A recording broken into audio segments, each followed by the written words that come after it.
reason for that, I was sick with COVID for just about the whole month of May. And so I'm only just now kind of getting back on my feet and getting my wheels about me. This is one of the first times I've really been out on the bike for an extended amount of time. So it feels good to just get out and about. It's about 9 o'clock at night. It's about to get dark in a minute. Just riding over to see my family real quick, but I'm doing well. I was supposed to be making a trip to Baltimore, Maryland with my riding partners, the Free Spirits, but I didn't get a chance to make that trip. I wasn't in physical condition to do it. So unfortunately I missed out on that. I was going to do some recording from the road and bring you all some new fresh material. But thanks for hanging in there with me. Haven't lost that many subscribers, so thank you all for hanging in there with me. I'm going to get back to doing what I do here and bringing you a bunch of new material. I'm also a school teacher by trade, and so after Monday I'll be out for the summer vacation. I'll have nothing but time on my hands to get back into bringing you some material about the bike and about my journey with it. I got a few things happening that I'm hoping to get resolved here. One of them is what I believe to be an electrical issue. Getting a lot of, well, first of all, I put this on a Facebook group. I've been through, in the 14 months that I've owned this bike, I'm on my third alternator, which is obviously a problem and not normal. But something is overheating and burning these alternators out.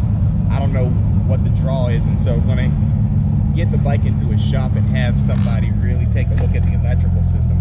The other thing that I'm hoping solved the problem was that I didn't get this last one on Amazon or eBay, which I've been told one of them, they actually called it a piece of junk.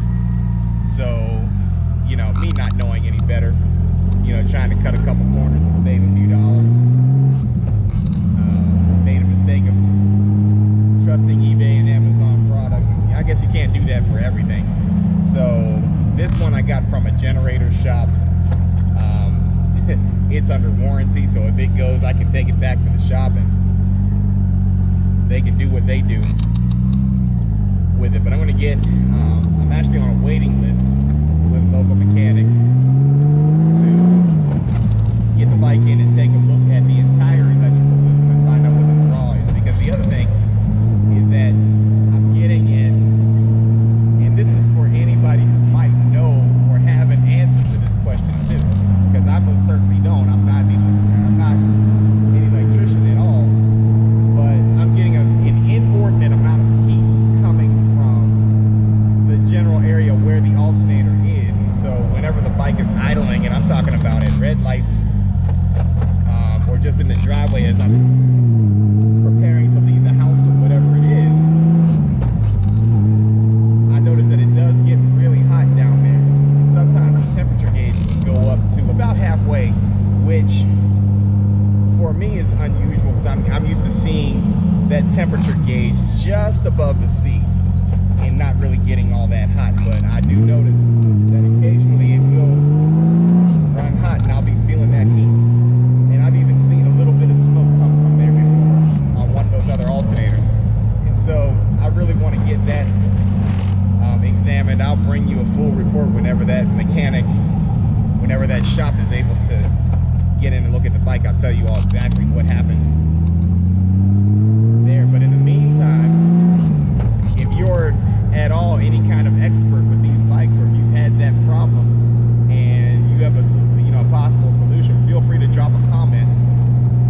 I'd love to see what you did about it. Maybe it'll help the process along and everything. That's why I do these videos, hoping to help people and also hoping to get some help from time to time. I'm by no means a professional mechanic or anything of that nature, and so if I can get some help, that's great too.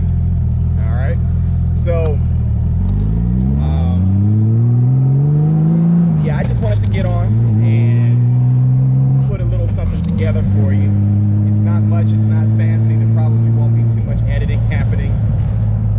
just feels good to get out and bring a little bit of something fresh to you and just let you know that I'm still here and I'm still working the channel and everything else. But I had to take some time and get my health, make sure my health was right.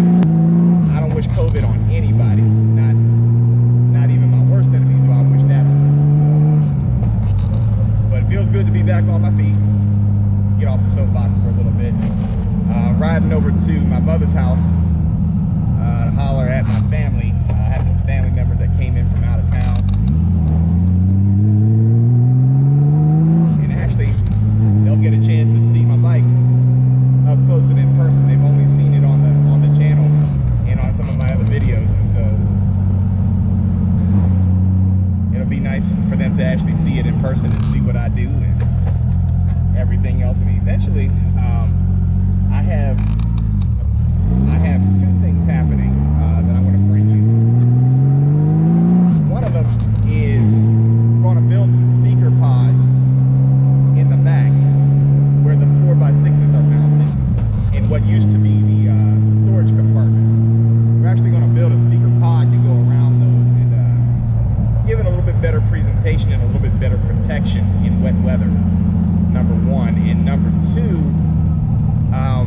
still going to bring you some footage of my brother's bike. My brother also has a GL 1500, very nice bike, and I'm going to do some material surrounding his bike too, because he has put a lot of work